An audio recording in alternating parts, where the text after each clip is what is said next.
Now I want to talk a little bit more about our pronunciation activities. Our Smart Class Hub supports 18 different languages. And from those languages, a couple of them also have different variations or accents that we offer. So English, for example, you can choose whether you want the pronunciation to focus on the English from the United States, United Kingdom, South Africa, Philippines, New Zealand, Ireland, India, Canada, or Australia. This activity is set up to use the English from the United States. And it's again taken out of our B1 Let's Talk English curriculum. It's one of our pronunciation flashcard activities. So on the left here, we created flashcards with different images and the words on them. And then on the right, instead of just repeating the words, we decided it's easier for them to use full sentences. So what you can do under definition here as a teacher is go in and write the definition or translation of the words at least, or the full sentences, and then your students can look at those definitions, kind of like a vocab flashcard practice.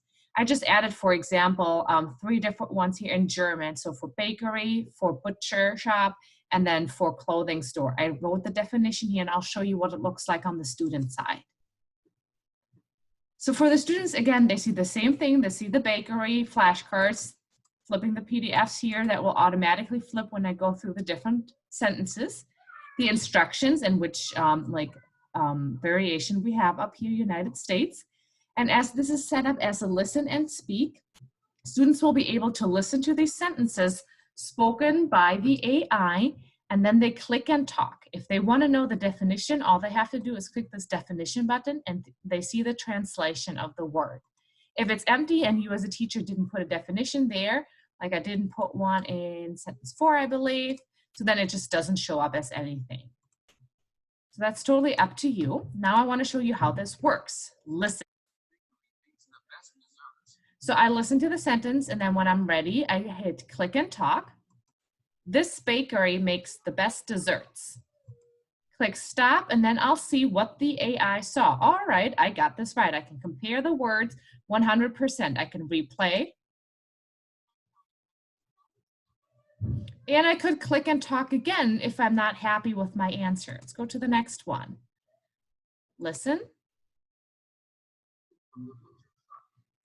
Let's get some meat from the butcher store. As you can see, 87%, I didn't say shop, I said store. So then I can replay to make sure that, or find out what I did wrong if I don't see it right here comparing the 2 words. And then I can click and talk again until I get 100%. Let's get some meat from the butcher shop. All right, this time I got it right. So this is how the students would do this. Again, I would use this more as a practice and not so much as a graded activity, because students get this feedback. They can really practice as long as they need to until they get the 100% to like overcome this kind of like fear or the barriers. Sometimes students are nervous.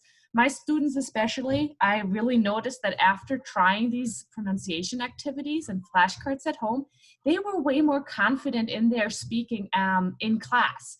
So all of a sudden I had students raise their hand that before that had never said anything. And when I asked them why or how it came, about it, they were like, well, I feel a little bit more confident now that I can try this at home without anybody listening to me or laughing at me, or I don't feel embarrassed. So this is my one of my favorite things to have students practice and really get into that more native like speaking.